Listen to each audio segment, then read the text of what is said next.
अक्सर नई मदर्स को सलाह मिलती है बुजुर्ग महिलाओं से कि बच्चों की मालिश ज़रूर किया करें। वो आकर हमसे पूछती हैं कि क्या हमें वाकई बच्चों की मालिश करनी चाहिए। तो मैं कहूँगी हाँ, डेफिनेटली करनी चाहिए 200%, क्योंकि आयुर्वेद में बच्चों की मालिश के बहुत सारे लाभ बताए हैं। नमस्कार, मैं हूँ डॉक्टर कामना, आयुर्वेदाचार्य, और आज हम बात करेंगे कि बच्चों की मालिश क्यों करनी चाहिए, कैसे करनी चाहिए और कब करनी चाहिए। तो बात करते हैं बच्चों की मालिश पर। न्यूबॉर्न बेबीज़ में मालिश एक बहुत अफेक्शनेट एक्सपीरियंस होता है। बच्चों को बहुत अच्छा लगता है जब उन्हें मालिश की जाए, बहुत रिलैक्स फील करते हैं।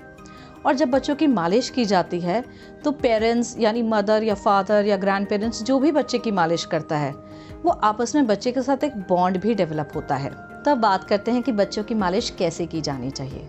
सबसे पहले कि कोमल हाथ से, बिल्कुल नरम हाथ से बच्चों की मालिश करें। सर्कुलेटरी मूवमेंट्स, गोल गोल सर्कुलेटरी मूवमेंट्स में बच्चों की मालिश करें। जो हम मालिश कर रहे हैं उसकी डायरेक्शन हार्ट की तरफ होनी चाहिए, यानी हृदय की तरफ, नीचे से ऊपर की तरफ। पैरों में नीचे से ऊपर, हाथों में नीचे से ऊपर, छाती में नीचे से ऊपर, पेट में बाहर से अंदर की तरफ यानी नाभि की ओर। और जब हम पीठ पर मालिश करते हैं तो बच्चे को उल्टा लिटाकर हल्के हाथ से नीचे से ऊपर की तरफ मालिश करें। जब हम सर्कुलेटरी मूवमेंट्स कर रहे हैं या हार्ट की डायरेक्शन में मूवमेंट कर रहे हैं तो जो बच्चे के ब्लड का सर्कुलेशन है वो इम्प्रोवाइज होता है। जब हम जॉइंट्स पर मूवमेंट कर रहे हैं, हल्के सर्कुलर हैंड मूवमेंट्स, तो बच्चे के जॉइंट्स की स्ट्रेंथनिंग होती है। जो मूवमेंट्स है सिर्फ जॉइंट्स को जिन डायरेक्शन में हम खुद मूव कर सकते हैं उन्हीं डायरेक्शन में मूव करना है, ताकि उन जॉइंट्स की स्ट्रेंथनिंग बनी रहे, ग्रोथ अच्छी हो, बच्चे का डेवलपमेंट अच्छा हो। और क्योंकि जब हम मालिश करते हैं रेगुलरली तो बच्चे को मालिश के बाद एक बहुत रिलैक्स फीलिंग आती है, जिसके बाद वो बहुत अच्छी नींद भी सोता है। और ज़्यादातर डेवलपमेंट्स तो बच्चों के नींद में ही होते हैं। जब बच्चे सोते हैं तो बहुत अच्छी से उनकी ग्रोथ और डेवलपमेंट होती है।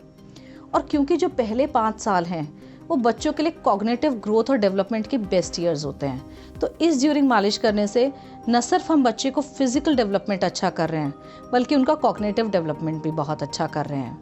और सबसे एक और ख़ास बात मैं आपको शेयर करूँगी। जो हमारी बॉडी है वो 7 धातुओं से बनी है, जैसे रस, रक्त यानी ब्लड, मांस यानी मसल्स, मेद यानी फैट, अस्थि यानी बोन्स, मज्जा यानी बोन मैरो, और शुक्र, बच्चों के केस में हम इसे ओज या इम्यूनिटी मान सकते हैं।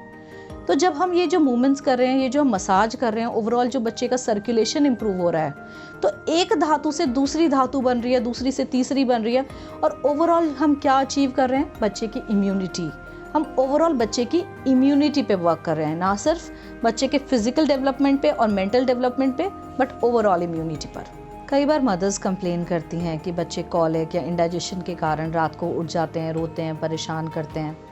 तो जब आप ये तेल की मालिश करती हैं बच्चे के लिए उल्टा लिटाकर स्पेसिफिकली, तो जो बच्चे के पेट की गैस है वो भी रिलीज़ हो जाती है। और ऐसे जब मालिश कर दी जाती है बच्चों की तो वो कभी भी कॉलिक या इंडाइजेशन से कभी भी परेशान नहीं करते। तो अब बात करते हैं हमें कैसे ऑयल यूज़ करने चाहिए मालिश के लिए। सबसे पहले हमें ऐसे ऑयल को यूज़ करना चाहिए जो बिल्कुल नेचुरल हो, जिसमें कोई केमिकल्स ना हो।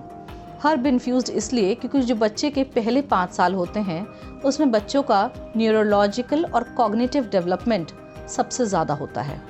शंख पुष्पी ऐसी हर्ब है जो बच्चे के ब्रेन को भी बूस्ट करती है। तो शंख पुष्पी की लोकल एप्लीकेशन, यानी जब हम मसाज करते हैं तो मसाज करते साथ साथ बच्चे के सिर पर हल्का सा तेल का, आप मालिश नहीं सिर्फ एप्लीकेशन करनी है आपने, तो वो बच्चे के ब्रेन को भी बूस्ट करता है। और 5 साल तक डेफिनेटली आपको ऐसे ऑयल्स की मालिश करनी चाहिए। अब कौन से ऐसे तेल हैं जिसमें शंख पुष्पी हो सकता है, तो मैं रेकमेंड करूँगी माय उपचार्स शिशु सुखम ऑयल। इसमें है शंख पुष्पी, इसमें है माशा। माशा बच्चे के जॉइंट्स को, बोन्स को स्ट्रॉन्ग करता है। और ओवरऑल एक जो बेस है इस ऑयल का वो है तिल तेल। अब तिल तेल का बेस इसलिए इम्पॉर्टेंट है क्योंकि तिल अपने आप में बहुत ही नेचुरल है, हर्ब्स से बनता है, यानी तिल से एक्सट्रैक्ट किया जाने वाला तेल है।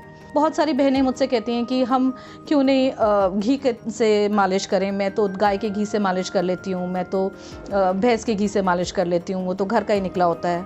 पर आप जानती हैं कि गाय भैंसों को भी हार्मोन्स के इंजेक्शंस लगते हैं, और बच्चों की त्वचा इतनी कोमल है कि वहाँ से हर चीज़ की एब्जॉर्प्शन हो रही है, तो हम क्यों इस तरीके के हार्मोन्स को भी बच्चों को इंट्रोड्यूस करें। हमें बिल्कुल नेचुरल ऑयल्स यूज़ करने चाहिए। अब कुछ महिलाएं ये भी कहती हैं कि हम तेल में अजवाइन या मेथी लगा के उसका भी इन्फ्यूज़्ड ऑयल यूज़ कर सकते हैं, और करते हैं।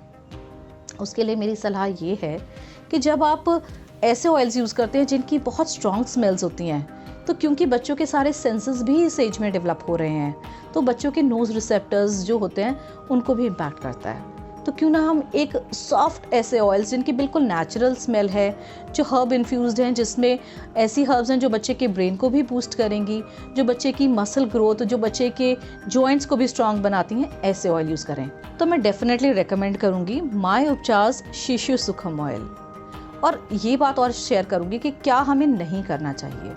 जैसे कई महिलाएं बच्चों की मालिश करते समय जो गर्दन है, गर्दन को बढ़ाने की कोशिश, या नाक को दबाना, या बच्चे की छाती से दूध निकालना, ऐसी जो चीज़ें हैं, ऐसी प्रैक्टिसेस से हमें बिल्कुल दूर रहना है। हमें ऐसी कोई भी प्रैक्टिसेस बच्चों के साथ नहीं करनी। तो यूज़ करें, बच्चों की मालिश करें, उन्हें तंदुरुस्त बनाएं, स्वस्थ रहें, मस्त रहें।